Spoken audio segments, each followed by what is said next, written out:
This is day 3 of this July 2026 7-day sesshin. This Master Hakuin's chant in praise of Zazen that we just recited,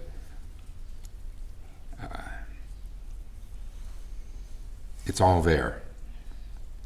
It'd be hard to find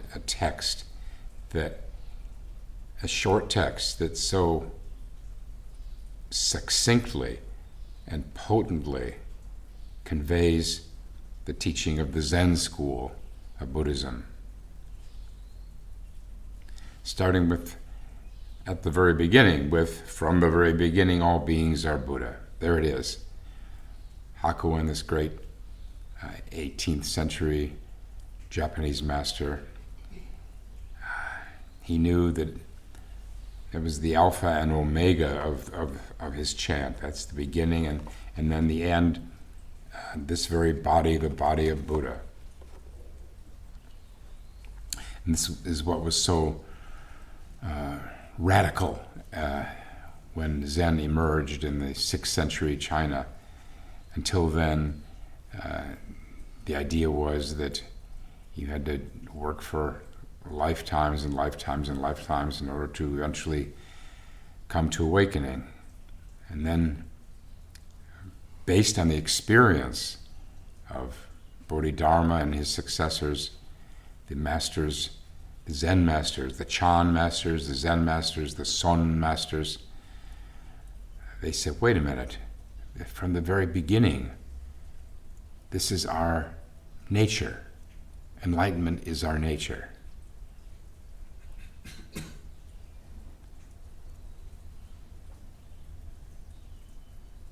Enlightenment is our nature. We couldn't get away from it if we tried to. It's just a matter of uncovering it or discovering it.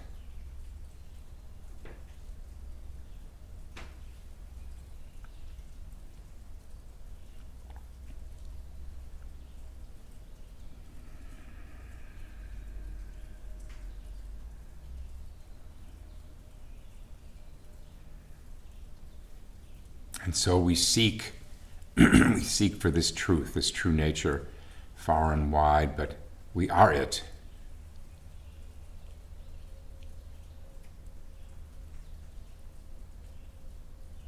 The cause of our sorrow is ego delusion. There it is. Boom. The cause of our sorrow, of everyone's sorrow, is ego delusion. The delusion, the mistake of thinking that we are separate from others, that there is this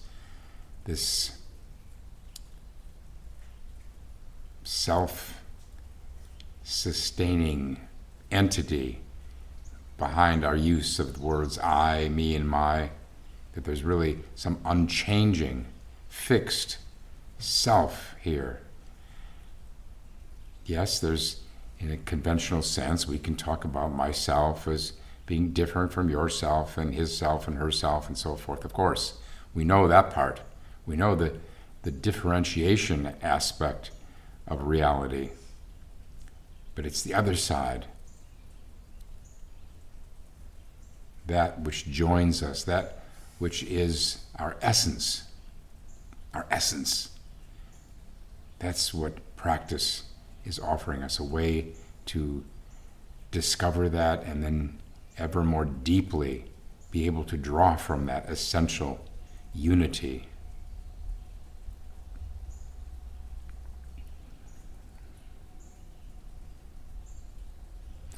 We divide the self apart from everything else, self and other, us and them, and then we're spiraling into the sorrow that is human existence.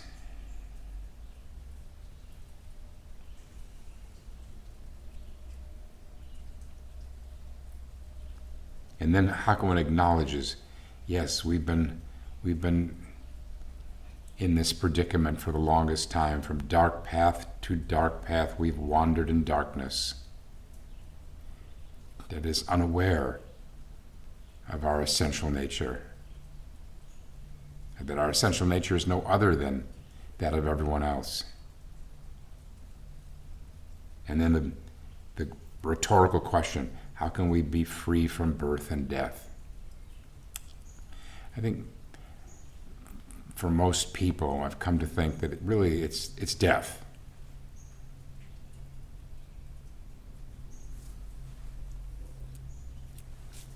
How can we see beyond death, get beyond death?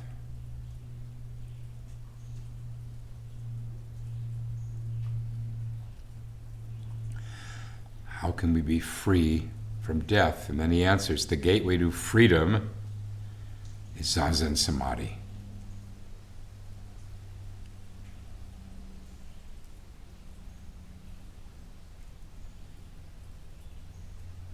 We have that portal right here in our own mind,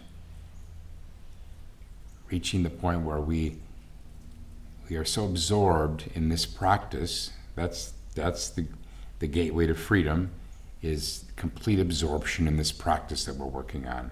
Whatever it may be, it doesn't matter. It's all the same.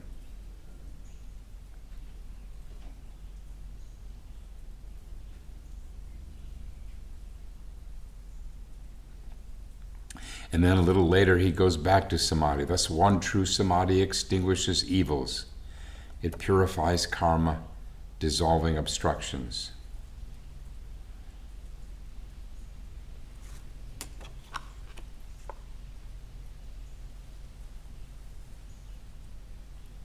It's the most uncomplicated of practices.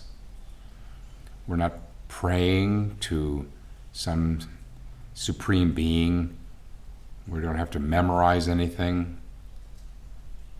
Just need to completely immerse ourselves in the practice of working on the koan, the breath, shikantaza, complete immersion. We can get sort of immersed, we can become sort of one with, but the hard part is going further into complete joining of ourself with the practice.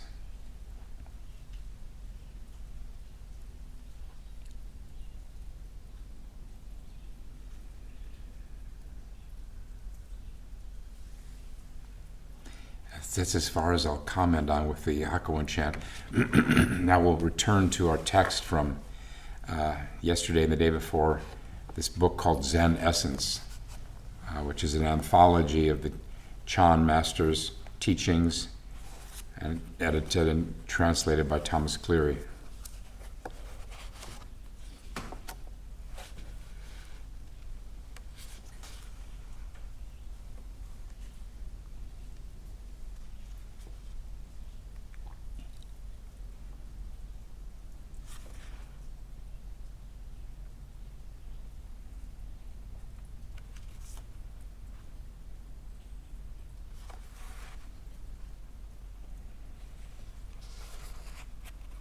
We left off yesterday with the 11th century Chan master Shuedo, and his Japanese name is Secho.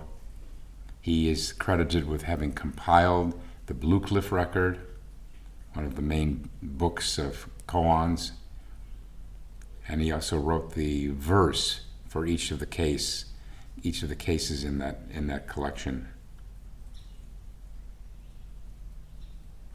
Someone asked Shuedo, what is the living meaning of Zen? Shuedo said, the mountains are high, the oceans are wide.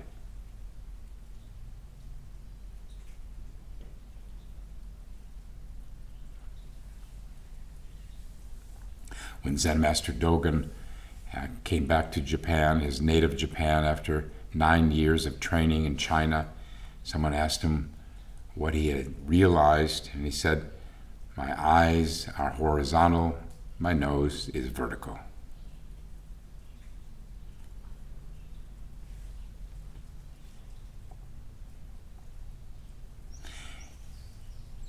it's Zen is something of a scam, really. It's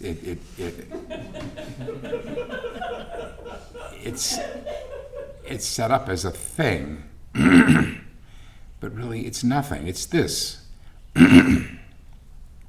It's just things as they are.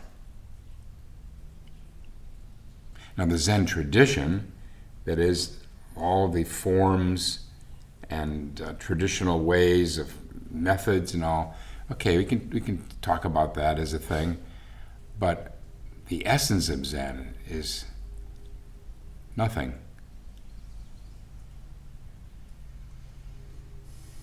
Yet we have to work so hard for so long to see things as they are. That's the one definition of Kensho, or an initial experience of awakening, is seeing things as they are. Mountains high, oceans wide.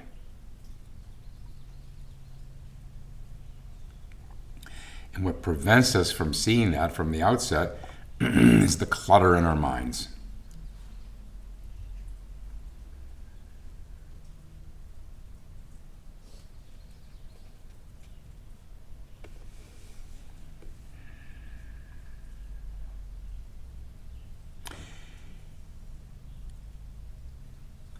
Shuido continues, when you illuminate your perception, your eyes are like 1,000 suns, so that nothing can escape notice. Ordinarily, people just have never been so observant, but they should not give up in frustration because of underestimating themselves. Underestimating ourselves. Thinking that we don't have the goods. Thinking that we aren't whole, complete, essentially awakened.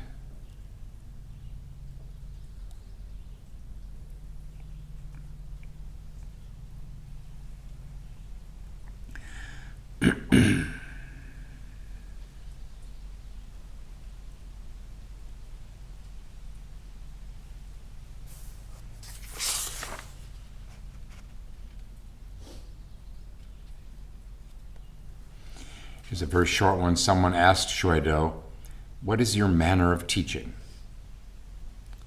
Shuido replied, "When guests come, one should see them."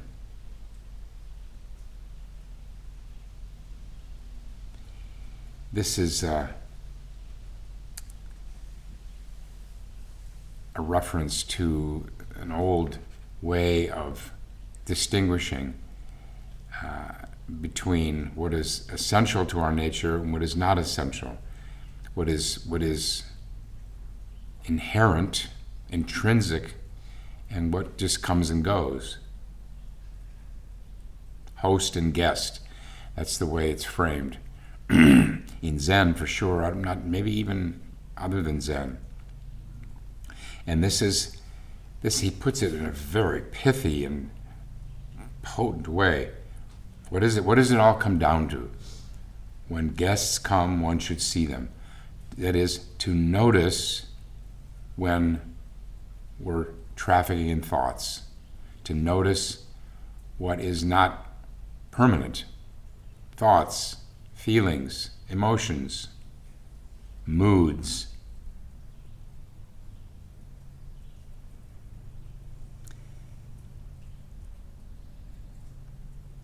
The trouble is, we can be stuck in these thoughts or feelings without realizing it. We don't have the awareness.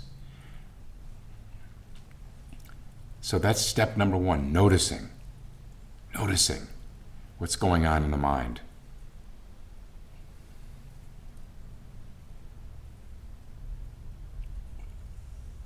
That noticing grows sharper, grows quicker, just through our work on our practice. We don't have to make a separate project. Okay, I'm working on Mu, but now I got to notice what's going on in the mind. No, it's all one thing. Through continuous absorption in the practice, the breath, or whatever one's practice is, That is the way of becoming better at noticing the mind and what it's up to.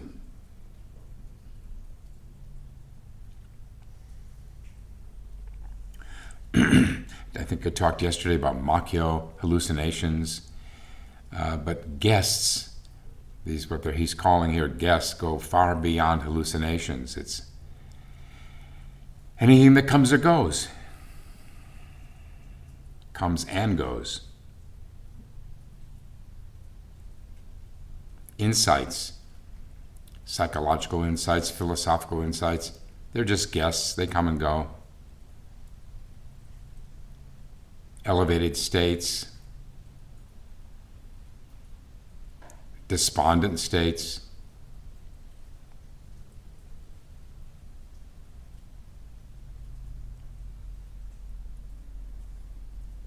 it's also, you could say, distinguishing the true from the false. False just in the sense that it comes and goes.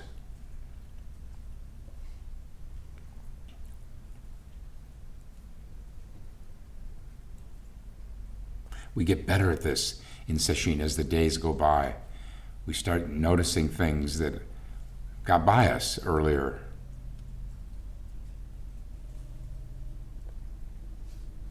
People have sometimes come and reported that this is people have been practicing for say a few months, and they say, I seem to have more thoughts than I did before I started practicing. And so I have to convince them that no, you've always had thoughts, you're just noticing them more, you're more acutely aware of what's going on in your mind. Before, it all got by you.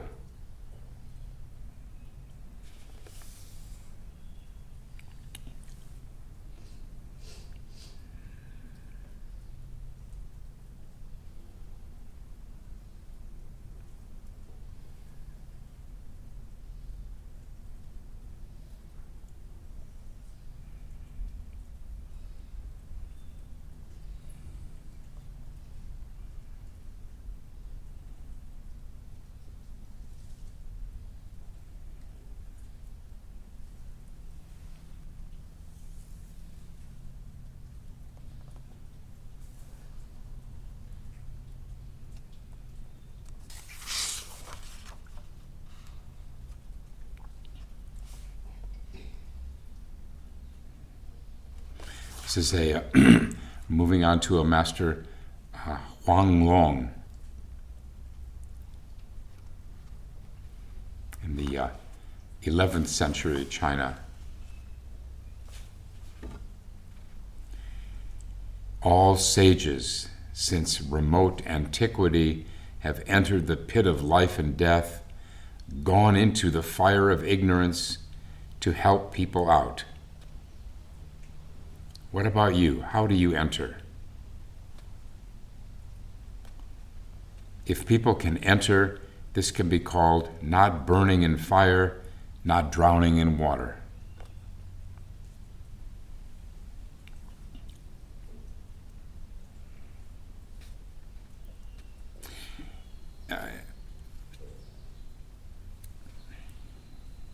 So this is a special sort of person. It's what he calls a sage. Sages are doing this. Their motivation is to help others. This is the Mahayana, what distinguishes the Mahayana, and this is an explicit thing. Aspiration is all beings without number I vow to liberate.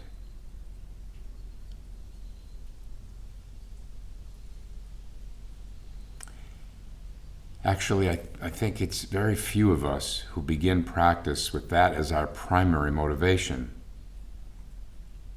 We want to help ourselves.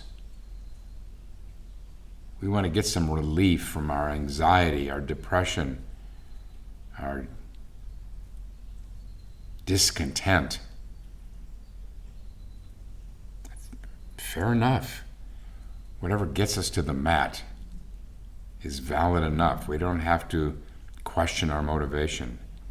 For most of us, it starts with ourself, our individual self, trying to find our way out of confusion and craving and frustration and ongoing misery. And then with continued practice, it should expand into wanting to help others, because we realize as our experience of the indivisibility of all beings, as that grows stronger, we see that we can't help ourselves and not help others at the same time. We can't isolate ourselves in some little island of happiness. There is no real happiness from oneself without helping others.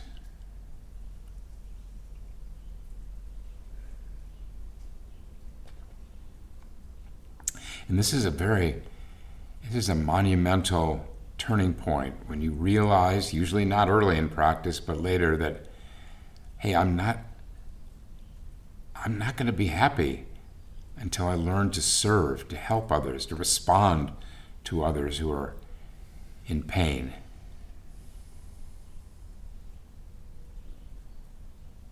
And this puts one's practice on a whole different footing. It's less self-absorbed.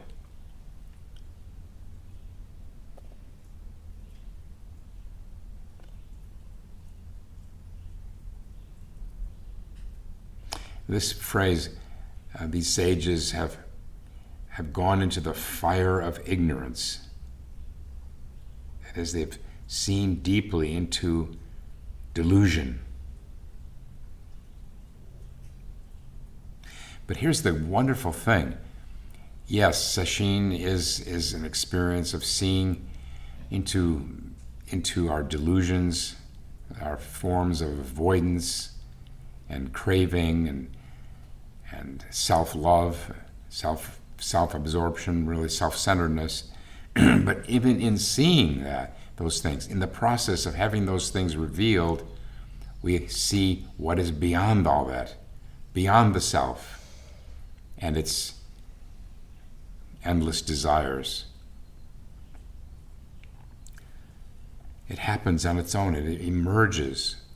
Anyone who has been to a sesshin and suffered through this very humbling work of seeing one's faults, one's defilements, as we say in Buddhism, and then what do you know? There's something beyond that.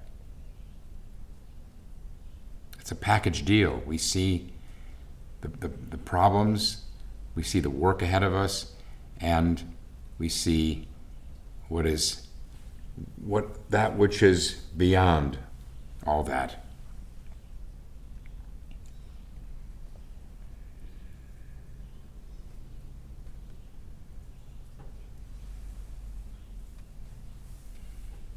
I think this is what Zen Master Mumon was referring to when he said, if you wish to know real gold, see it in the midst of fire.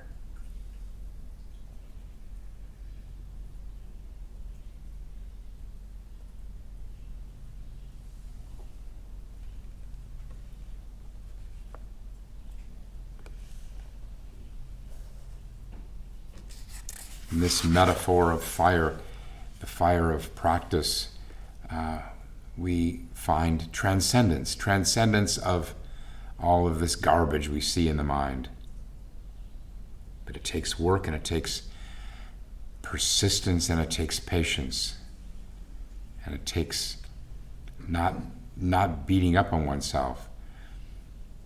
It's easy when we start to see ourselves, all of the warts and shortcomings.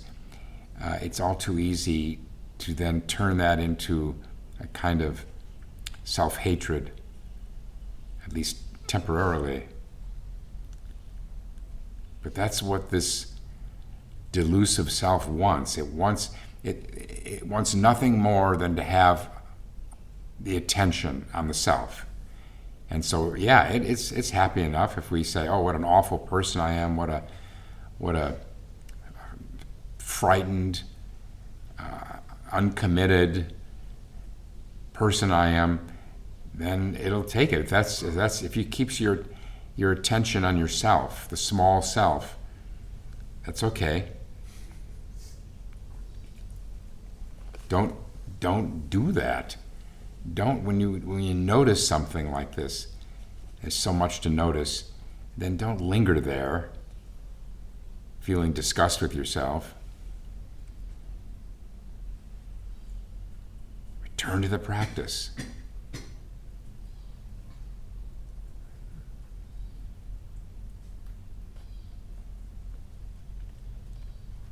It's a test of faith. I said yesterday about choosing between faith in your thoughts or faith in what is beyond your thoughts, the practice you're working on. That's absolutely essential. You don't linger in thinking about yourself.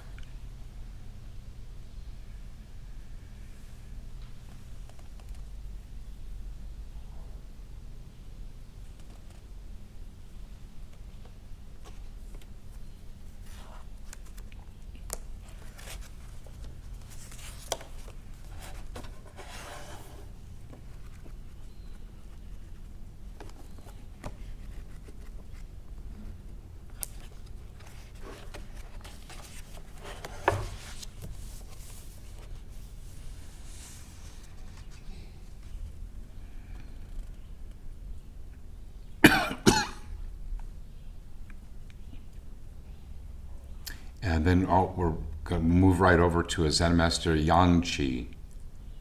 Same general period of time, 10th to 11th century China. Someone asked him, "It is said, if you want to escape from clamor in the mind, you should read the ancient teaching. What is the ancient teaching?" A lot of these question and answer selections, the questioner is not a beginner. She or he has gone deep into practice and is just setting up a question to hear how this particular master will reply. And sometimes, like this, they start with a quote. Someone said, "If you want to escape from clamor in the mind, you should read the ancient teaching." So now, then, what is the ancient teaching? Yang replied, "The moon is bright in space, the waves are calm on the ocean."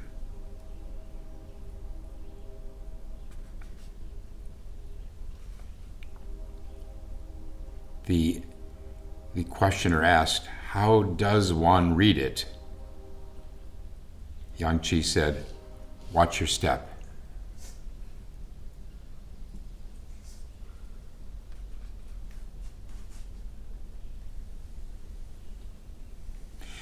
Watch your step. One way to understand this, not the only way, but in terms of this stage of sesshin, is to don't let yourself be beguiled by states of peace and serenity.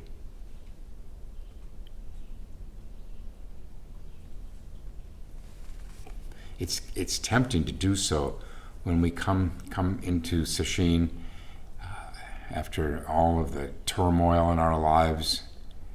And this is surely more turmoil than ever at this day of social media and phones and advertisements and politics and everything else. And then to have the mind settle for 3 days or 4 days or 5 days, it's such a relief, and it can be tempting to just coast. And there's nothing wrong with that, to luxuriate in the silence of sesshin. But it's really selling ourselves short. There's so much more beyond calmness.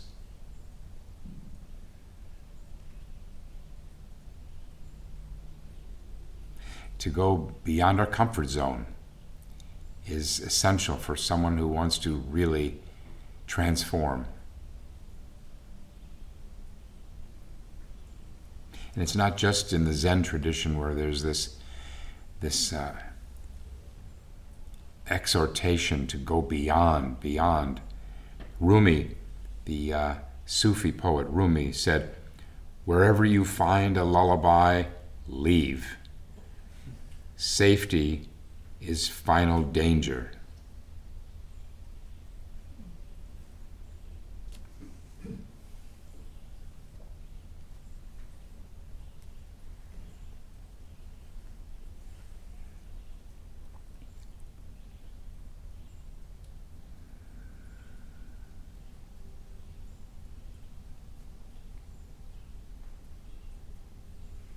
It just occurs to me another one similar. This is Kazantzakis, the Greek novelist. He said, "Leave where you have succeeded, return where you have failed."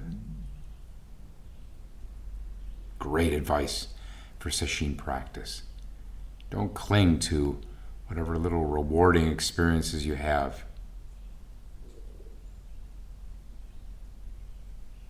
What does even clinging to them mean? It means getting caught in your thoughts about them.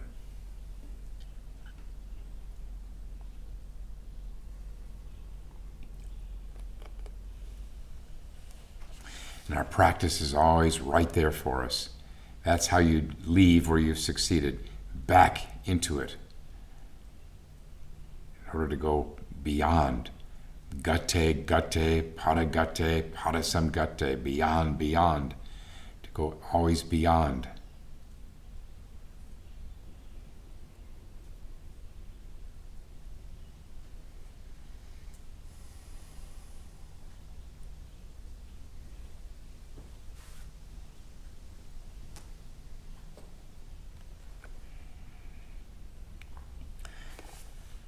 Another exchange here, or a statement by this Yangchi. Mind is the faculty, phenomena are the data. Both are like scratches in a mirror. When there are no scratches or dust, the clarity of the mirror shows. When mind and phenomena are both forgotten, then your nature is real. Well, it's always real. Our true nature is always real because it is who we are. But it means then we have realized our nature. Mind and phenomena, these are just other words for subject and object, or in the Firming Faith in Mind we say things are things because of mind, as mind is mind because of things. These two are merely relative. That is, they co-arise. They're dependent on each other. There are no things beyond mind, outside of mind, rather. There are no things outside of mind. How could there be? It's what perceives things. It's the mind. But then to go beyond that, and we forget this dichotomy. Mind and things, subject, object, seer and seen. How do we do that? How do we get beyond these dichotomies? Moo.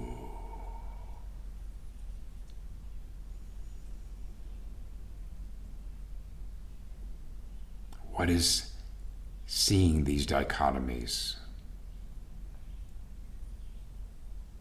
Who is trafficking in these dichotomies?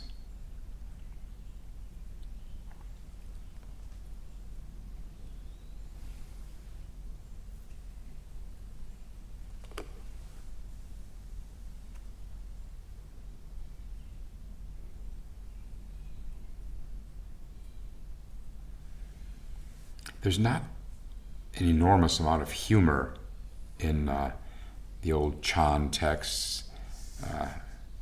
But here's one little bit. Someone asked this master, Yangchi, someone asked, when the founder of Zen came from India to China, that's Bodhidharma, of course, he sat facing a wall for 9 years. What does this mean? Yangchi said, as an Indian, he couldn't speak Chinese.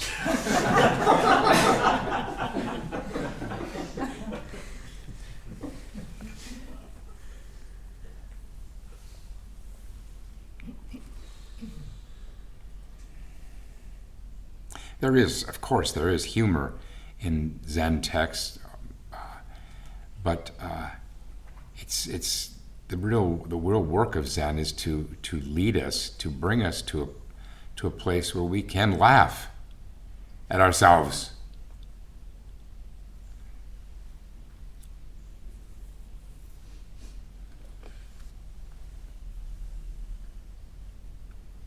This is how I've come to appreciate the word enlightenment. Not so much in terms of light and dark, that's okay, that's fair enough, but also in terms of heavy and light. And this is a natural progression through Zen practice of coming to not take oneself so seriously, to be able to take oneself more lightly. We create such dramas, such melodramas around the self, the I, the me, the my, the our. It's us. The melodrama comes from attachment. And then it's just a natural outgrowth of practice to find oneself. Not making it as a project. I got to take myself more lightly. That's the great thing about Zen practice. It all happens willy-nilly. It's on its own. We don't have to make a checklist of ways that we want to improve ourselves. It just flows. It's a natural outflow of this very simple practice, uncomplicated practice.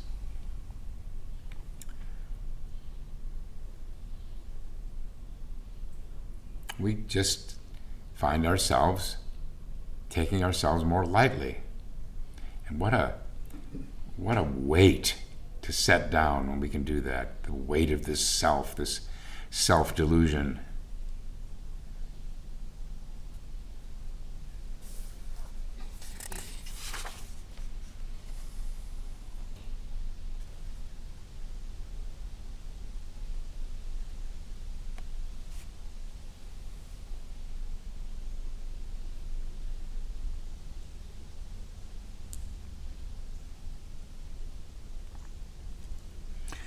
Okay, then one more here. This is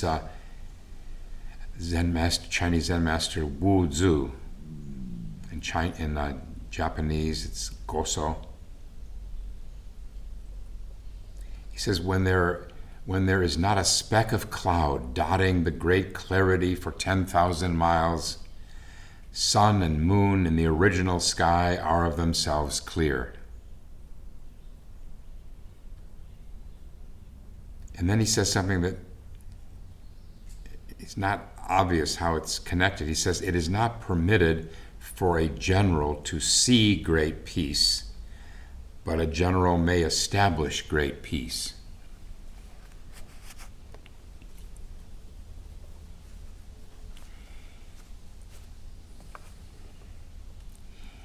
One way to understand this is that having an initial breakthrough, awakening, kensho, it doesn't just transform us with that insight, but it establishes the basis for ultimate transformation. How? Because the cause of our sorrow is ego delusion. If we see through ego, if we see the self as no self, there it is, there's the basis. Now we can really make some headway in terms of all of the the misery we cause ourselves through attachment to this self, the belief in a permanent self. It just reorganizes everything.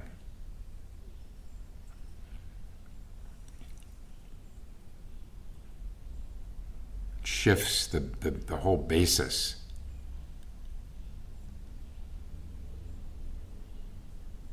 That's why we take ourselves more lightly, because we see that there really is no self we're stuck with.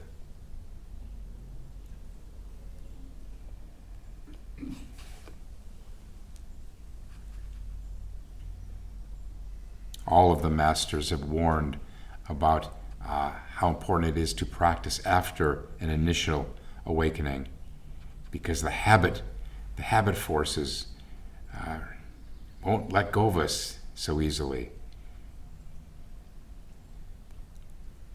But at least at that point we realize that they have no roots to them, these habits. Just as we have no root to ourselves.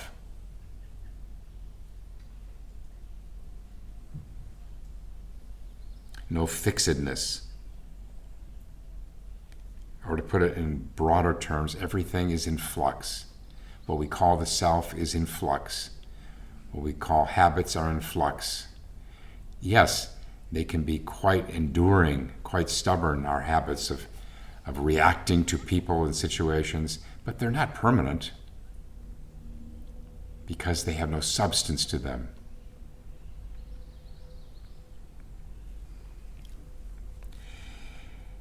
All right, we'll stop now and recite the 4 vows.